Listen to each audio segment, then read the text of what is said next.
Oke, ya di video sebelumnya kita sudah mempelajari tentang diferensial parsial atau parsial derivatif dan juga tentang gradien fungsi. Jadi gradien dari sebuah fungsi atau slope dari sebuah fungsi atau perubahan yang sangat kecil dari sebuah fungsi terhadap x atau y. Kita menggunakan diferensial parsial di pengoperasian gradien fungsi, yaitu perubahan yang sangat kecil di parsial x dan di part y. Nah, jadi di diferensial parsial kita mengulang sedikit ya. Do f per do x ini adalah parsial terhadap x, di mana f di sini adalah fungsi yang terdapat variabel x dan y. Jadi misalkan fungsi f-nya adalah y kuadrat plus x diturunkan terhadap x, maka hasilnya adalah 1. Dan do f do y sama dengan do y kuadrat plus x do y sama dengan 2y. Nah, berarti ini adalah pengoperasian diferensial parsial yang jika dirangkum atau disatukan menjadi sebuah gradien fungsi, yaitu nabla f atau gradien dari fungsi f itu adalah sama dengan do f per do x dan do f per do y. Hasilnya adalah 1, 2y. Jadi perubahan fungsi tersebut terhadap sumbu x itu adalah 1, selalu 1. Sedangkan terhadap sumbu y, dia adalah 2 kali y. Berapapun itu y, dia akan dikalikan 2 dari titik asalnya. Misalkan kita gambar seperti ini. Ini adalah x, ini adalah y. Kita ambil titik 1,1. Misalkan di sini adalah 1, di sini adalah 1. Titiknya adalah di sini, 1,1. Dengan titik asal 1,1 kita gunakan gradien fungsi 1, 2y akan seperti ini. Terhadap x dia berubahnya akan 1. Nah, ini akan ke sini 1. Terhadap y dia akan berubahnya 2 kali y.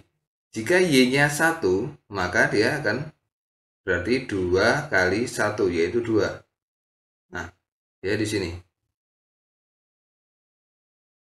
Ini adalah garis vektor dari perubahan fungsi f. Jadi gradien fungsi f di titik 1,1 adalah seperti ini.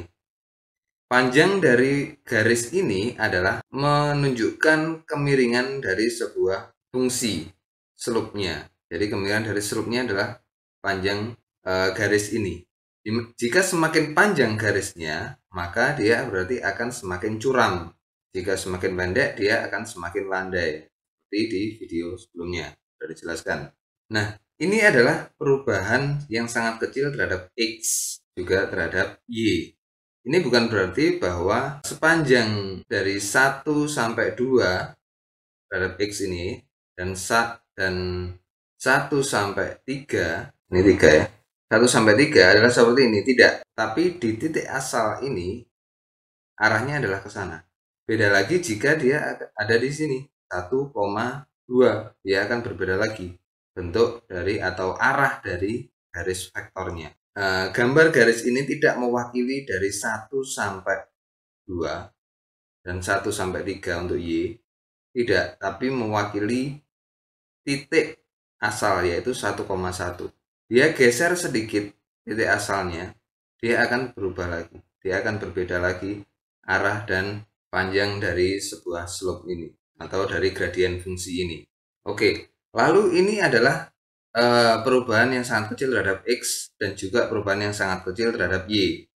Bagaimana jika gradien fungsi ini berubahnya tidak terhadap x dan y, tapi terhadap sebuah vektor? Kita taruh vektor v dengan besaran seperti ini. Nah, ini adalah vektor v.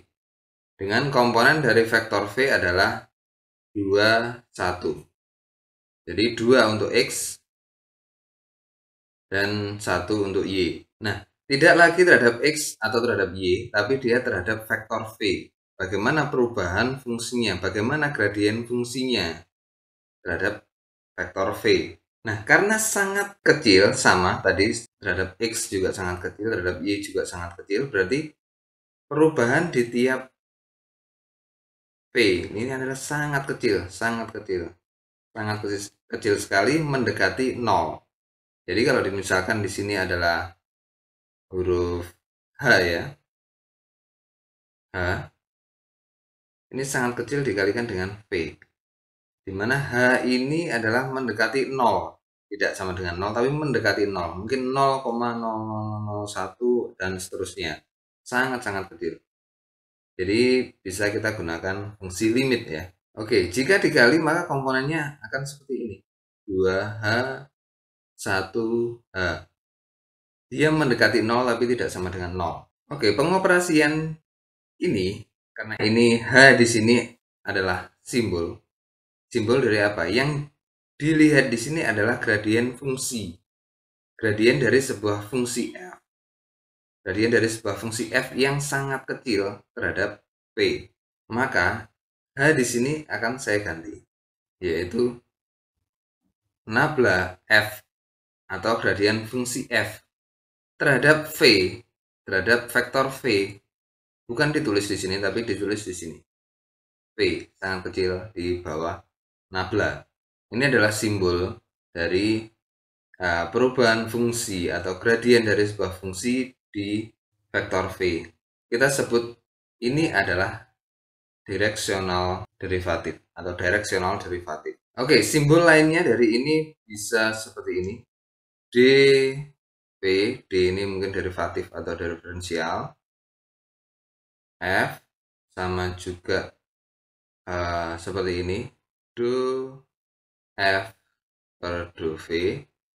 Ini masuk akal karena dia tidak diturunkan terhadap X ataupun Y, tapi dia diturunkan terhadap vektor V. Kita atau saya gunakan ini, simbol yang seperti ini, nabla F terhadap V.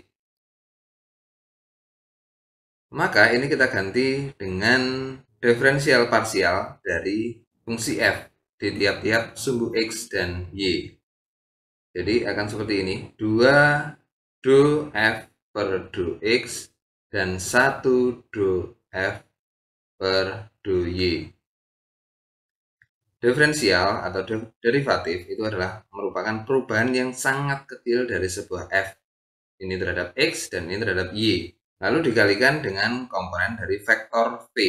Karena dia arahnya adalah sesuai dengan arah vektor V. Nah, kalau dalam bentuk aljabar, adalah seperti ini. 2 do F per do X ditambah 1 do F per do Y. Ini adalah bentuk dari aljabarnya. Lalu jika dilihat, ini adalah sama dengan pengoperasian perkalian vektor atau perkalian matriks, yaitu dot product.